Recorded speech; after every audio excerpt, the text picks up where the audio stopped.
Bismillahirrahmanirrahim. Assalamualaikum warahmatullahi wabarakatuh. Ya, di sini saya Malik Madani Rahman, mahasiswa HSB, ingin menyampaikan sebuah materi yang itu pembuktian. Adapun dalam pembuktian ini adalah memahami sebuah konsep pembuktian, perlunya pembuktian dan beban mengerjakannya. Adapun kekuatan mengikat, putusan hakim mempunyai kekuatan mengikat, yang maksudnya ialah mengikat kedua belah pihak dalam pasal 1917 BW, yang terikatnya pada pihak kepada putusan menimbulkan beberapa sebuah teori yang hendak mencoba memberi dasar tentang kekuatan mengikat daripada keputusan yang dimaksudkan. Para pihak dalam hal ini bukanlah hanya penggugat dan tergugat saja, tetapi juga pihak ketiga, baik dengan jalan intervensi maupun pembebasan atau mereka yang diwakili dalam proses. Terhadap pihak ketiga, putusan tidak memiliki kekuatan hukum mengikat, tetapi pihak ketiga ini dapat mengajukan perlawanan terhadap putusan yang telah mempunyai kekuatan hukum yang pastinya dalam pasal 378 RV.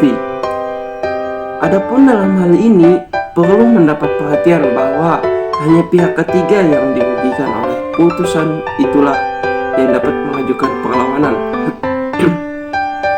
Namun terlebih dari itu, semua karena ketentuan kekuatan putusan mengikat tidak diatur dalam HIR, serta dalam HIR tidak mengenal sebuah ketentuan seperti pasal 378 RP, sehingga hal itu diserahkan pada partai peradilan menurut jurisprudensi kekuatan hukum yang pasti dari putusan yang dapat dilumpuhkan.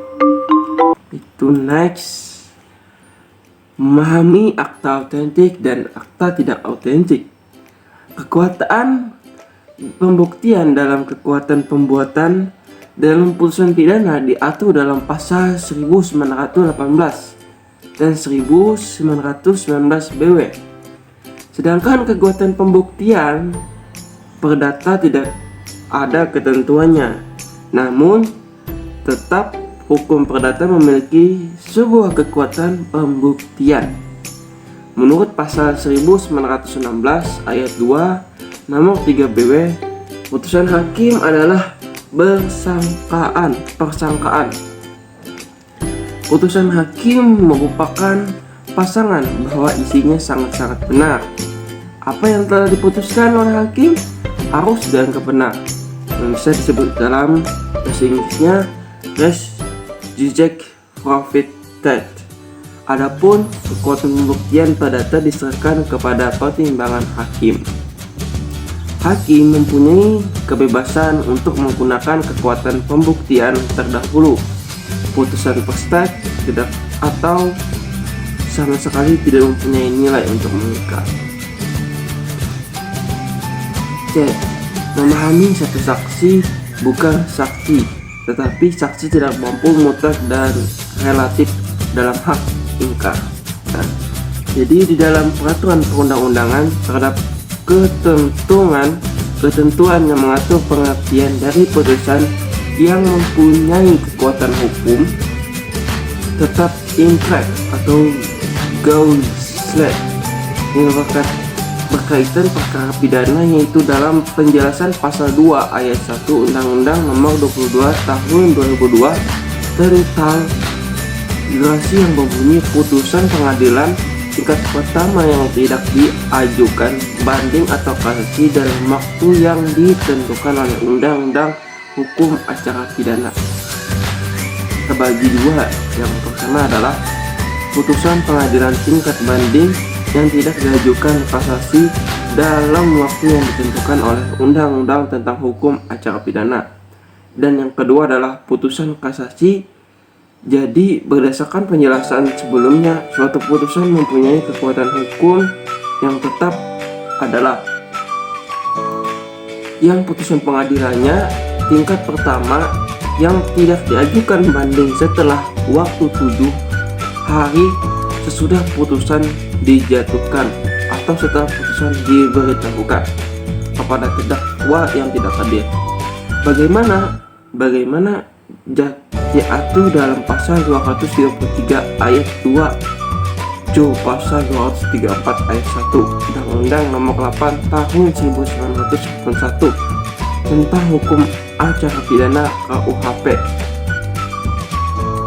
Kecuali untuk putusan bebas yang prinsip, putusan lepas dan segala tuntutan hukum, onslet van Rijsvervolging, dan putusan pemeriksaan acara tetap, karena putusan-putusan tersebut tidak dapat diajukan banding dalam pasal 67 KUHP. Nah, jadi Denny memahami arti praduga dan pegawai praduga.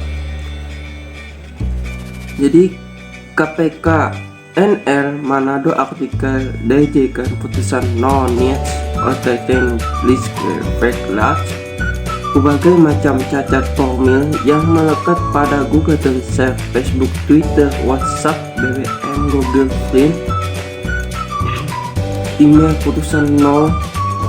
Semua itu berbagai macam catatan formil yang melekat pada gugatan bagi sebagian orang yang bekerja di ranah hukum dan litigasi pasti pernah mendapat putusan atau yang seringkali disebut sebagai putusan no, merupakan putusan yang menyatakan bahwa gugatan tidak dapat diterima karena mengandung cacat formil.